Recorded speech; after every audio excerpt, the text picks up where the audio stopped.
Grand Mere has a rich historical past that has been greatly affected by human activity. This is a rare geological formation because of its unique combination of dunes, aquatic succession of freshwater lakes, and its diversity in wildlife and climates. Grand Mere's wetlands are a refuge for wildlife and are a major groundwater reservoir and help to filter out groundwater pollution.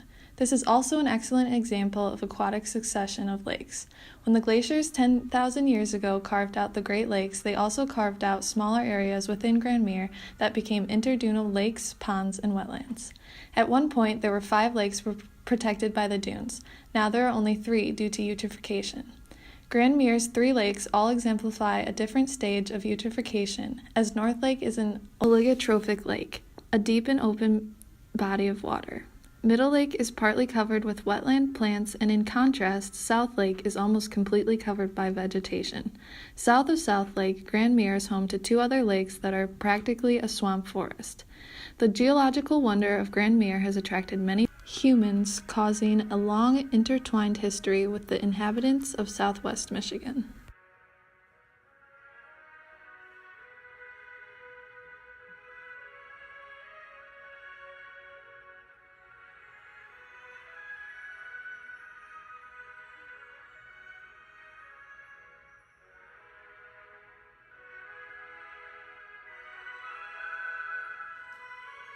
Grand Mere was an active hunting area and campsite for Native American tribes such as the Miami and Potawatomi.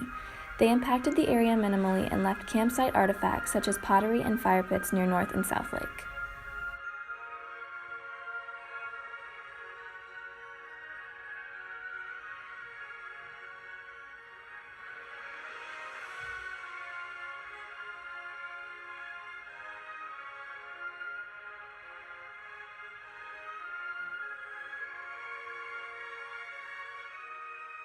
Later, European explorers exploited the area. They built a sawmill and a pier to export lumber, which encouraged deforestation of Grand Mere.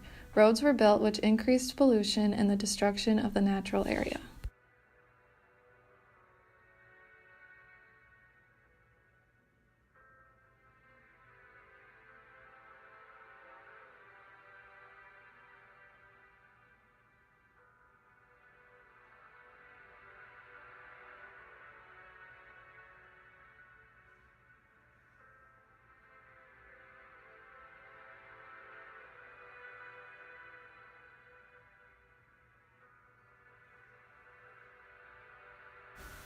The 1900s also brought sand removal of the dunes of Grand Mere. Homes were built on Lake Michigan's shores, removing trees and clearing land. The most destructive human activity was the establishment of the I-94 highway.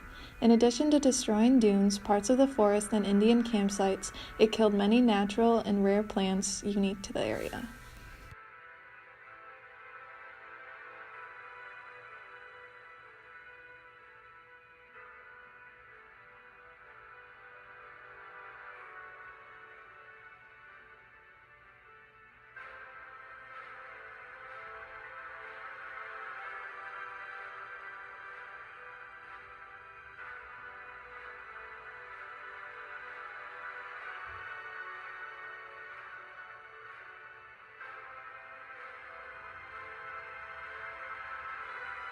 People in southwest Michigan extensively hunted passenger pigeons which resided in Grand Mere.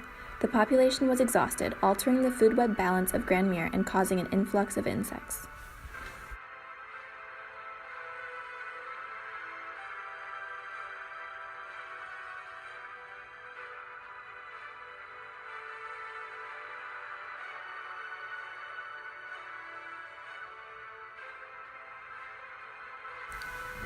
In the early 1900s, people attempted to convert Grand Mere into farmland.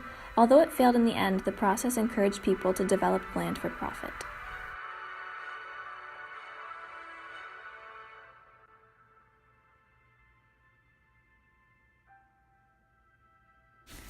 In the 1960s, Grand Mere was nearly bulldozed and destroyed because people planned to construct an industrial park with factories, shopping, a railroad line, and a hotel.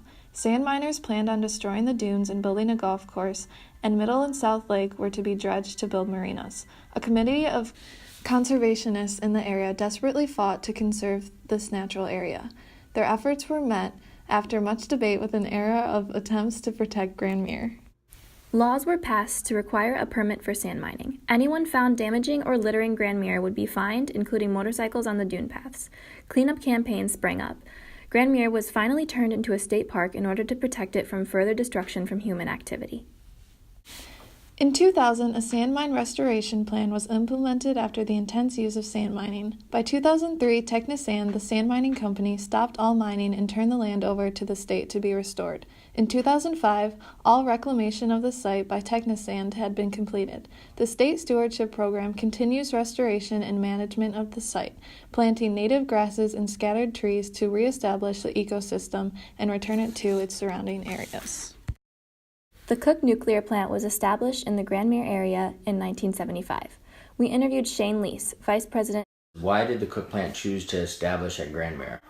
One was they need a lot of water because when you produce power, that water that comes from Lake Michigan, and we're pumping like 1 million gallons. I mean, we do have to let some of that water down. We collect it in tanks, and then before we can release it, we have to analyze what its chemical properties are. It can't have radiation in it when we discharge it, and then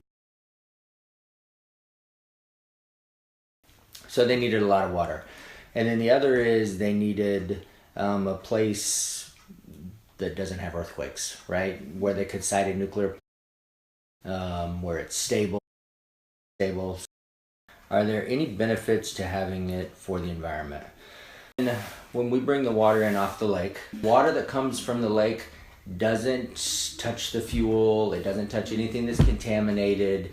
It comes into the plant, it cools, and then it goes right back out. And it doesn't take any chemicals, it doesn't take radiation, it just comes in and it goes right back out.